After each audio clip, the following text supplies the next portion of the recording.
ಅನ್ಯಾಯ ಅಧರ್ಮವು ಭೂಮಿಯ ತುಂಬಿ ಭೂದೇವಿ ಕಣ್ಣೀರು ಸುರಿಸಿದಳು. ನಾರಾಯಣ ಮತ್ತೊಮ್ಮೆ ಬಾ, ಧರ್ಮದ ದೀಪವ ಬೆಳಗಿಸು ಎಂದಳು.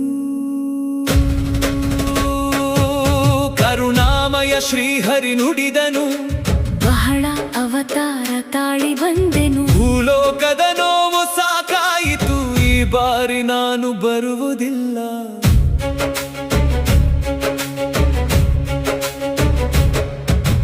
ದುಃಖದ ಭಾರವ ಹೊತ್ತುಕೊಂಡು ಭೂದೇವಿ ಕೈಲಾಸ ಸೇರಿದಳು.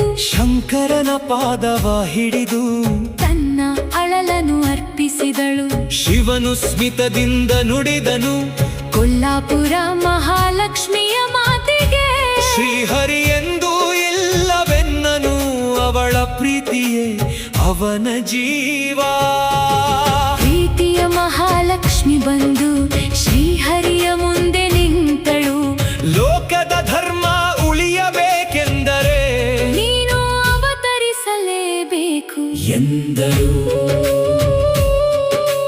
ಮಂದಹಾಸದಿ ಶ್ರೀಹರಿ ನುಡಿದನು, ನಿನ್ನ ಮಾತನು ಮೀರಲಾರೆ. ಭೂದೇವಿಯ ಪ್ರಾರ್ಥನೆಯಂತೆ ಧರ್ಮ ರಕ್ಷಣೆಗೆ ಬರುತ್ತೇನೆ. ಶ್ರೀದಾನೇಶ್ವರ ಎಂಬ ನಾಮದಿ ಭೂಲೋಕದಲ್ಲಿ ಅವತರಿಸುವೆ.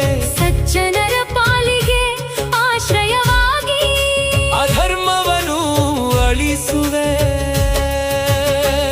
ಆದರೆ ದೇವಿ ನೀನು ಬರಬೇಡ, ಭೂಲೋಕದಲ್ಲಿ ದುಷ್ಟರು ಹಲವರು ನಿನ್ನ ಮಹಿಮೆಯ ಅರಿಯದೆ ಅಪಮಾನ ಮಾಡುವರು. ಮಹಾಲಕ್ಷ್ಮಿ ಮೃದುವಾಗಿ ನುಡಿದಳು, ನಿನ್ನ ಬಿಟ್ಟು ನಾನು ಇರಲಾರೆ. ನಿನ್ನ ನೆರಳಾಗಿ ನಿನ್ನ ಉಸಿರಾಗಿ ಯಾವಾಗಲೂ ಗುಪ್ತವಾಗಿ ಜೊತೆ ಇರುವೆ.